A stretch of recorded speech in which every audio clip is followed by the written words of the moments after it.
Hey, what is going on guys? RvzStealth here, and in today's video, we're going to be taking a look at the best underplayed champions or the best sleeper OP champions right now for patch 6.15. So first up is going to be Jarvan. So Jarvan has been receiving some really nice buffs these past few patches. He got a buff to his W, I think it was last patch.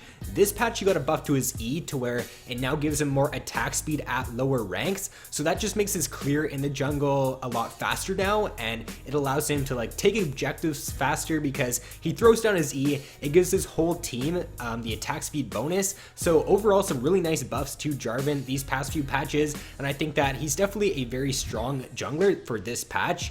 He does have a pretty strong early game. His EQ combo, if you can hit that when ganking, is basically a guaranteed kill when you do gank with him, and if you line that up, then you should at least be able to burn the enemy's flash, because if they don't end up flashing your EQ and you've got like red buff, then they're probably gonna die, especially if the lane that you're ganking does have some sort of follow-up crowd control that they can provide.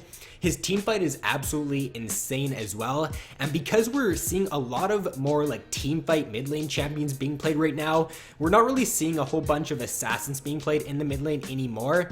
And because of that, like Victor's really popular, Vel'Koz is rising in popularity. I've even seen more Zigz lately, and with Jarvan's ultimate, if he can just land a nice 3 or 4 man ultimate, and then the Victor or the Vel'Koz can follow up with their burst combo, then the amount of teamfight potential you have with him is really strong.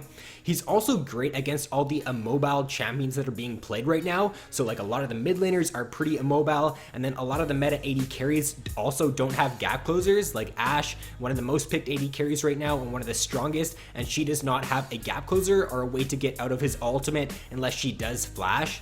He does have a very long range engage as well, and this is why it's so hard to play against Jarvan, and it's why he's I think he's one of the strongest junglers this patch. He can EQ in, he can flash ult, and you really can't play against that. Even if you're playing like safe against the Jarvan, that combo is just so hard to like play safe against because it's just such a long range engage combo. And a few cons to him are that his EQ combo, it can be a little bit hard to hit at first if you're new to Jarvan, or if the enemy team does have some blinks or some gap closers, and he's also not the best against champions that do have dashes because it makes your EQ combo harder to land, and it also doesn't really make your ultimate the strongest, because if you're going up against an AD carry like an Ezreal and you ult him in a team fight, then he can just E away to safety, and it doesn't make your ultimate the strongest ability.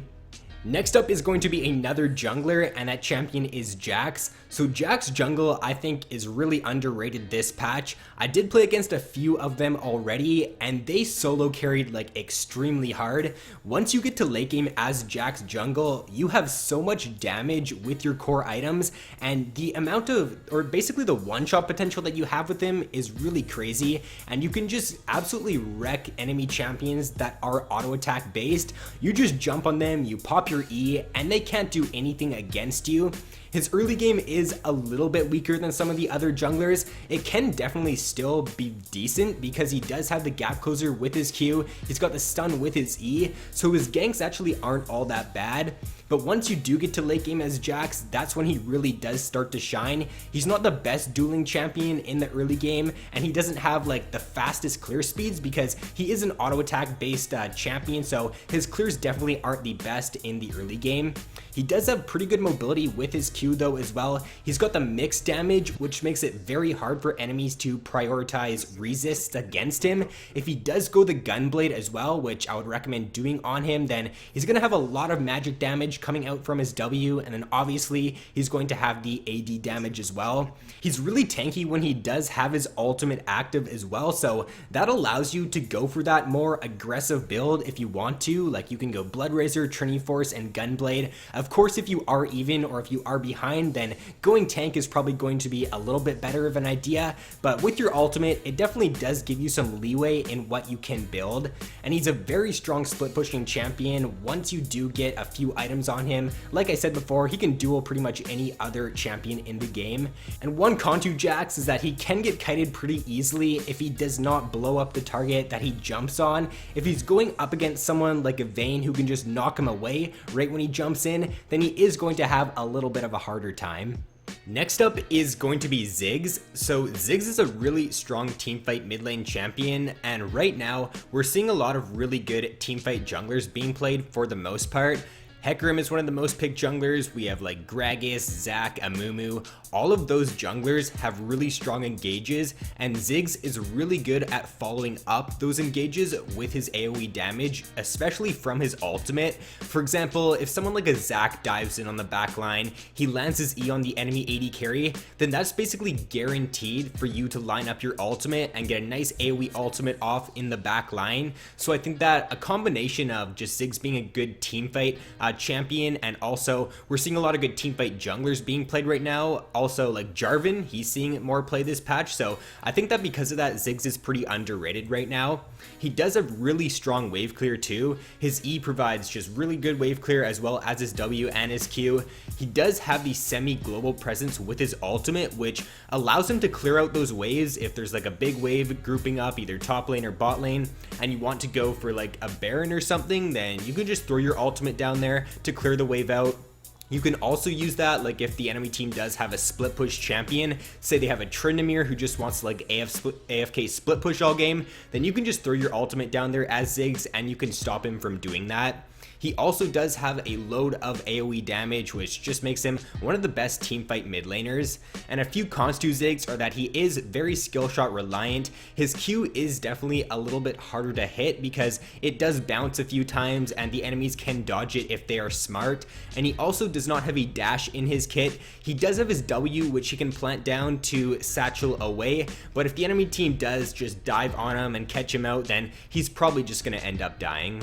Next up is going to be another top laner, and it's a champion that we've seen in the top lane a lot recently, but right now he's going for a different build, and that champion is Echo. So right now the main build on Echo is rushing Trinity Force. This is the build that's working the best for him this patch, and I think that it is actually a pretty solid build after trying it out. So what you do on him is you go Trinity Force, and then after that you usually transition into full tank, so items like Sunfire Cape and Spirit Visage.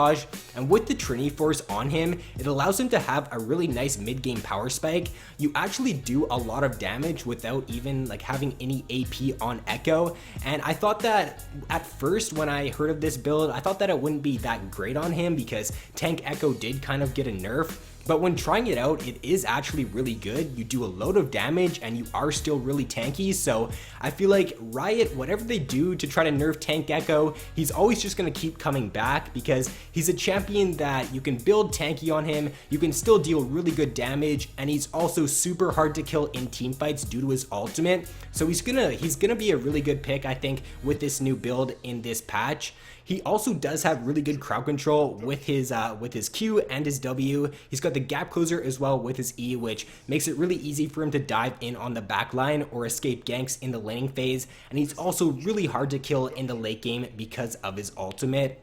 Now, a few cons to Echo are that he is a little bit harder to play. You do need to get your timing down on your W to be most successful on the champion, and it definitely is a little bit hard to hit if you're new to him, since you do have to predict where the enemies are moving to be able to hit it. And he does have some weaker lane matchups right now in the top lane. Any ranged champions or champions that can poke him out in the early game can do well against him. So I was playing against a Pantheon when I did play Echo, and I didn't do the best in the laning phase for sure, but once it did get to the mid to late game, or once I did finish my Trinity Force and my Sunfire Cape, then I did start to do really well. And to round out this video, I have Kog'Maw. So this could go for Kog'Maw jungle or Kog'Maw AD carry. I think that Kog'Maw jungle actually does have the highest win rate for any jungler this patch right now, which is kind of surprising, but I can see where that comes from. It was kind of like Twitch jungle had the highest win rate, I think, a few patches ago. It's mainly just because of the Bloodrazor item and how well you scale into the late game. Once you do finish like Bloodrazor, once you have like Blade of the Ruined King, Runane's Rage Blade, you do so much damage in like mid to late game team fights with him. I think that 80 carry Kog'Maw is actually pretty solid right now though, because we are seeing a lot of supports being played that do have like heals or shields or that can keep Kog'Maw safe. So the meta supports right now are like Soraka, Sona, we're seeing a lot of Janna as well, and they can do really well with Kog'Maw because the longer Kog'Maw stays alive in a team fight, the more damage he's going to do obviously, but he's going to be able to pump out so much damage in late game team fights that if you can keep him alive for that 1 or 2 extra seconds, then he's going to get so much more damage off just because of the amount of attack speed he's going to have with his W active. He does do really good against tankier champions as well because he has the percent health damage with his W. And one con to Kog'Maw is that he does not have a gap closer, so you do have to know how to position well as a champion to be successful on him, because if you're going up against a heavy dive comp like a Malphite or like a Zed, then you aren't going to fare the best as Kog'Maw.